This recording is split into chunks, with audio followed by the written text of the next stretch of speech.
नमस्कार, मैं हूं आशुतोष और आप देख रहे हैं सत्यहिंदी.com पर हमारा विशेष कार्यक्रम श्रवण गर्ग की खरी खरी। हमारा वो कार्यक्रम जिसमें देश के जाने माने पत्रकार संपादक श्रवण गर्ग जी अपनी तीखी टिप्पणियां करते हैं मौजूदा राजनीतिक माहौल पर, और उनकी टिप्पणियों से ना तो सत्ता पक्ष बचता है और ना ही विपक्ष, और दोनों ही तिलमिला के रह जाते हैं।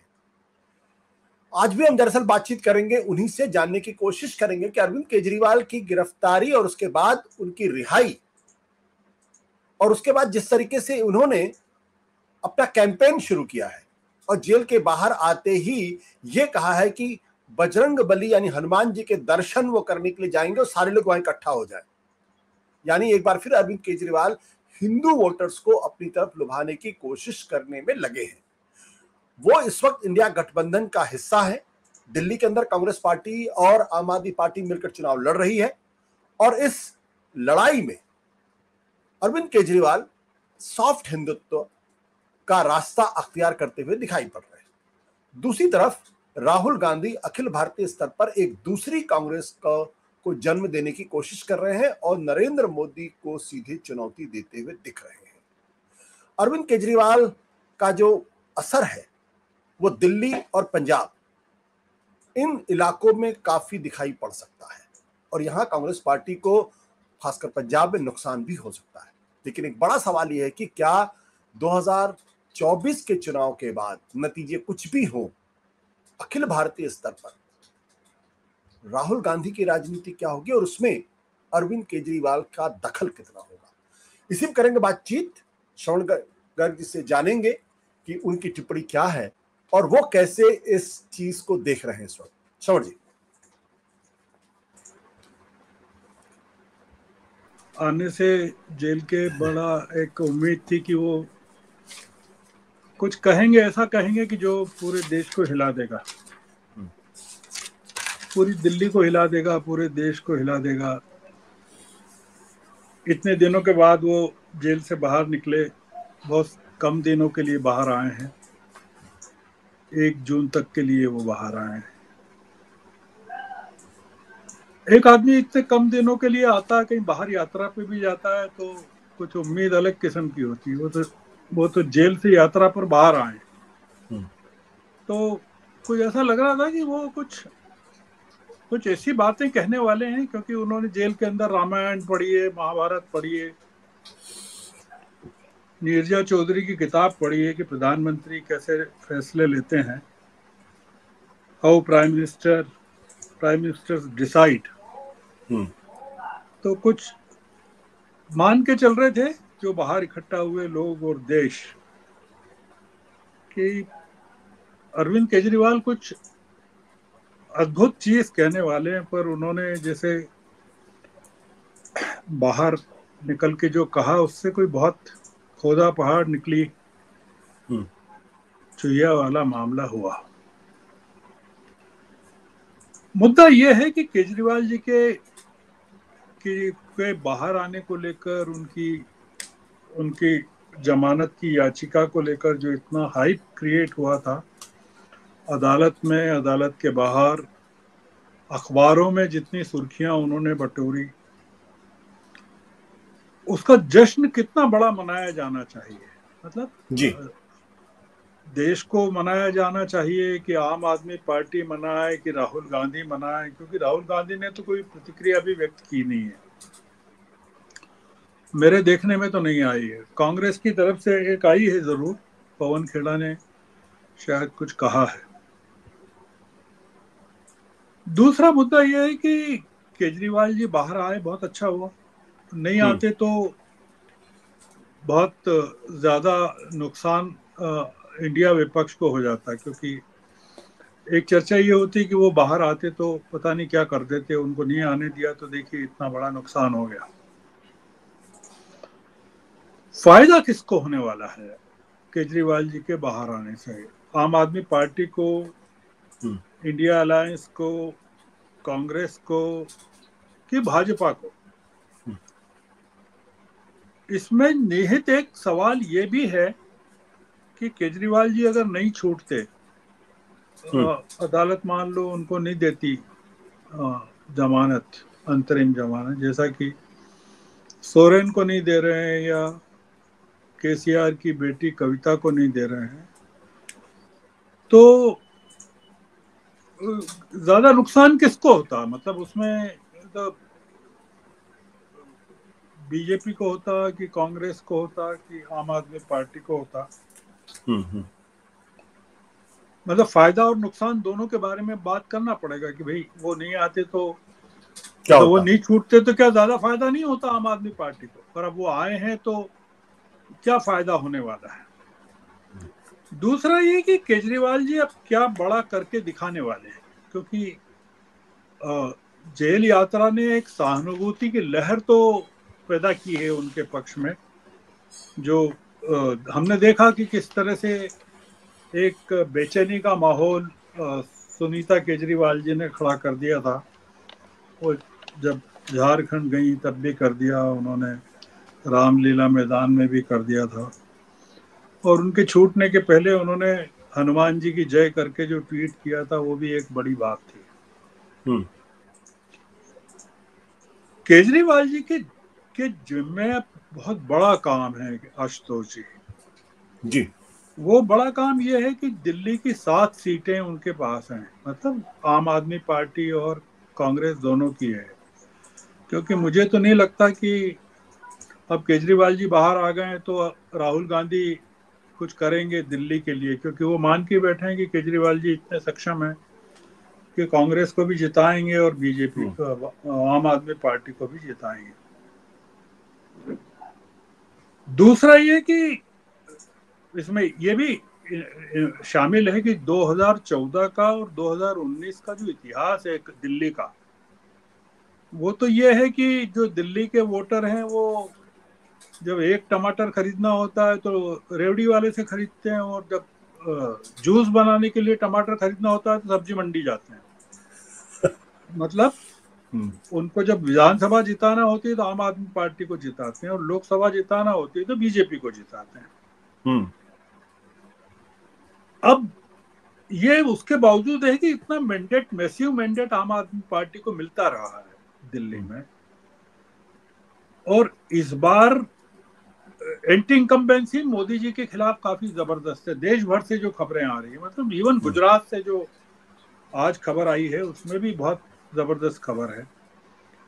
तो उसमें अब उम्मीदें केजरीवाल जी से बहुत ज्यादा बढ़ गई हैं। वो बढ़ ये गई हैं कि वो दिल्ली की 7 सीटें भी जिताएं, हरियाणा की 10 सीटें भी जिताएं, और पंजाब की 13 सीटें भी जिताएं। अब हरियाणा में तो उनके पास एक ही सीट है जो कुरुक्षेत्र की है, आम आदमी पार्टी के पास, जो समझौते में आई है। पर पंजाब में तो उन्होंने, आम आदमी पार्टी ने कोई समझौता किया नहीं कांग्रेस से। अब मुद्दा यह है कि पंजाब में क्या कांग्रेस हारने वाली है? अब हारने वाली है तो फिर जो उन्होंने कहा जेल से निकलते से ही कि भाई हमको डिक्टेटरशिप से लड़ना है और हम सब, आप सब एक हो जाओ, तो अब मतलब पंजाब में कांग्रेस को हरा के डिक्टेटरशिप से कैसे लड़ाई होने वाली है? और उस पंजाब में कांग्रेस की हार का, पंजाब में जरा मुश्किल काम हो गया। पंजाब में मुश्किल काम ये हो गया है कि कांग्रेस भी लड़ रही है, बीजेपी भी लड़ रही है, और आम आदमी पार्टी भी लड़ रही है। तो ये जो केजरीवाल का जो अंतरिम जमानत पर छूटना है, उसका, उससे जो, जैसे उनके छूटने के बाद कल काफी बहस हो गई, सारे चैनलों पर खूब बहस हुई। मैं जो एक नए एंगल से जो चीजों को सोच रहा था वो ये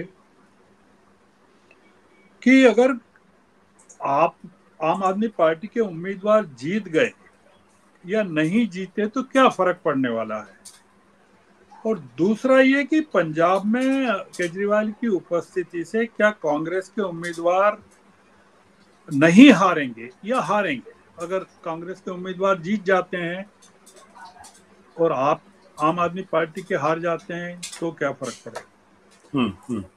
बड़ा मुद्दा यह है जो सबसे बड़ा मुद्दा है, मेरा ऐसा मानना है कि केजरीवाल की इंडिया गठबंधन के लिए क्या उपयोगिता है। मतलब हमको ये एक जो पूरा का पूरा जो मुद्दा है वो ये है कि भाई वो इतना बड़ा नेता है, तो केजरीवाल जी की जो परेशानी सिर्फ अगर मोदी और शाह से ही है हम्म और भाजपा और संघ के हिंदुत्व से नहीं है। हम्म क्योंकि वो जिस तरह का उनका पूरा एटीट्यूड रहा है, वो अघोषित तौर पर एक एंटी माइनॉरिटी स्टैंड रहा है उनका, अघोषित तौर पर। हम्म जामिया का मामला हो, फार्मर्स एजिटेशन में तो कह सकते हैं उन्होंने कुछ हल्का फुल्का किया है, पर शाहीन बाग का मामला है या तबलीगी जमात का मामला है, या बहुत सारी चीजें ऐसे मौके आए कि वो सिद्ध कर सकते थे कि वो, और फिर ये कि छूटने के बाद हो सकता है वो जैसे आमतौर से गांधी समाधि जाते रहे हैं, मतलब मुसीबत के दिनों में। पर आज का उनका जो कार्यक्रम है पूरा का पूरा, उसमें गांधी समाधि कहीं नहीं है। मतलब उसमें केवल हनुमान मंदिर है और बाकी फिर चुनाव की सभाएं। हम्म अब हमको क्या सोचना है कि इस समय जो पूरा का पूरा मामला बन रहा है वो इस सवाल पर है कि उन पर आरोप संगीन है। मतलब जैसा कि ईडी ने कहा है, कोर्ट में भी कहा है उन्होंने, ईडी ने तो उनकी अंतरिम जमानत का विरोध करते हुए ये तक कहा है कि भाई अगर उनको अंतरिम जमानत मिल जाएगी तो फिर बाकी संगीन अपराधियों को भी, वो भी जमानत के हकदार हो जाएंगे। और ईडी का कहना है उनके खिलाफ सबूत भी पर्याप्त हैं। मतलब हम्म अब मुद्दा ये है कि अगर केजरीवाल जी को ये जो अंतरिम जमानत हुई है उसमें सुप्रीम कोर्ट ने साफ कहा है कि इस अंतरिम जमानत का केस से कोई संबंध नहीं है। मतलब वो केस अपनी जगह है, मतलब ये रिफ्लेक्शन भी नहीं है कि उसके केस पर, उनके खिलाफ जो पूरे के पूरे आरोप हैं उस पर भी कोई रिफ्लेक्शन नहीं है। मुद्दा ये है कि अगर वो केस चल रहा है उसमें अगर छोटी मोटी सजा हो जाती है, अगर अगर हम्म कह रहा हूं अगर हो जाती है और उनको 2 तारीख को जेल में फिर से पहुंचना है, तो उस स्थिति में कई चीजों का क्या होगा, जिसमें एक आम आदमी पार्टी भी शामिल है। दूसरा ये कि केजरीवाल जी की उपस्थिति को या अनुपस्थिति को, मतलब अभी उपस्थिति है तब, और हम्म जब वो 2 तारीख को वापस अंदर पहुंच जाएंगे तब, राहुल गांधी की जो लॉन्ग टर्म पॉलिटिक्स है उसमें क्या भूमिका हो सकती है केजरीवाल की, कोई होगी कि नहीं होगी। मतलब इतना ज्यादा केजरीवाल को लेकर हाइप बना दिया गया है। मतलब इसमें एक चीज बड़ी नोट करने की है हम्म कि केजरीवाल जी ने अभी तक इस समय तक जब अपन बात कर रहे हैं तब तक उन्होंने इंडिया गठबंधन या राहुल गांधी के बारे में या पूरी चीजों के बारे में कुछ कहा हो तो मैंने पढ़ने में नहीं आया है अभी तक। हम्म अखिलेश यादव जो है, एक चीज जो नोट करने के काबिल है वो ये है कि केजरीवाल की अनुपस्थिति में अखिलेश यादव ने बहुत ही समझदारी दिखाते हुए राहुल गांधी के नजदीक एक बहुत ही महत्वपूर्ण स्थान हासिल कर लिया है। हम्म अगर हम नोट करें तो पूरा का पूरा, तो क्या राहुल गांधी के लिए या इंडिया अलायंस के लिए केजरीवाल की जरूरत 4 जून के बाद समाप्त नहीं हो जाएगी? मैं ये सवाल दे रहा हूं कि मतलब 4 जून के फैसला जो आएगा, परिणाम जैसा भी आए, मतलब जितनी भी सीटें वीटें आए, जो आए नहीं आए, उसके बाद क्या केजरीवाल की जरूरत इंडिया अलायंस को या राहुल गांधी को रहेगी क्या? मेरा मानना है कि नहीं रहेगी। आप मतलब अपन 4 जून के बाद बात भी करेंगे कभी की तो जी अपन उसमें ये भी बात कर लेंगे कि जरूरत है भी कि नहीं है, क्योंकि ये पूरा मामला अब खत्म होने वाला है। इसमें सबसे बड़ा मुद्दा ये है, दो मुद्दे हैं कि केजरीवाल में क्या साहस नहीं है कि वो आम आदमी पार्टी को राहुल गांधी के हवाले कर दें कि भैया अब आप संभालो इसको, क्योंकि डिक्टेटरशिप से लड़ाई है और आप अकेले लड़ रहे हो, और मैं तो यहाँ टेम्पररी हूँ, बाहर आया हूँ टूर पे जेल से, तिहाड़ से। तो आम आदमी पार्टी को भी बचाना है, आपको डिक्टेटरशिप से भी लड़ना है, तो मैं आपको आम आदमी पार्टी को कांग्रेस के हवाले कर रहा हूं। वो नहीं करेंगे। मैं जो डर देख रहा हूं वो ये देख रहा हूं कि 4 जून के परिणाम चाहे जैसे निकले पंजाब में और दिल्ली में, मैं आम आदमी पार्टी के लिए बहुत बड़ा खतरा देखता हूं और उसका पूरी तरह से विघटन भी देखता हूं, डिवीजन देखता हूं आम आदमी पार्टी का, क्योंकि कोई दिखेगा नहीं। 4 जून के बाद की जो स्थिति होगी, वो अगर पूरी की पूरी कमान सुनीता केजरीवाल को ही सौंपने वाले हैं तो उनके परिवार में कोई अभी तेजस्वी यादव नहीं है कि वो चीजों को संभाल लेगा। और जो दिल्ली के मतदाता हैं या इंडिया अलायंस है, वो मिसेस केजरीवाल को मंच पे तो बिठा सकता है, पर वो अरविंद केजरीवाल का विकल्प नहीं हो सकती, आम आदमी पार्टी में भी विकल्प नहीं हो सकती। तो ये पूरी की पूरी जो बहस है हमारी, वो ये है कि अगर इंडिया अलायंस केजरीवाल पर ज्यादा एनर्जी खर्च नहीं कर रहा है और नहीं करेगा, तो वो बुद्धिमानी का काम कर रहा है, क्योंकि 4 जून के बाद में कोई बहुत, जिस तरह से वो निकल के जेल से बाहर निकल के उन्होंने जब अपनी बॉडी लैंग्वेज व्यक्त की है और हनुमान मंदिर से यात्रा शुरू की है, मुझे लगता है कि जो डर है वो ये है कि कहीं इनकी जो यात्रा है वो 4 जून के बाद भाजपा में समाप्त नहीं हो जाए, क्योंकि इनकी लड़ाई सिर्फ मोदी जी से और शाह साहब से है, बीजेपी के हिंदुत्व से नहीं है। और राहुल गांधी की जो पूरी लड़ाई है वो बहुत अलग किस्म की है, और उसमें पूरे फ्रेमवर्क में ये फिट नहीं होते हैं केजरीवाल। आम आदमी पार्टी के तो कई नेता फिट होते हैं, जिसमें संजय सिंह जैसे जुझारू लोग भी हैं,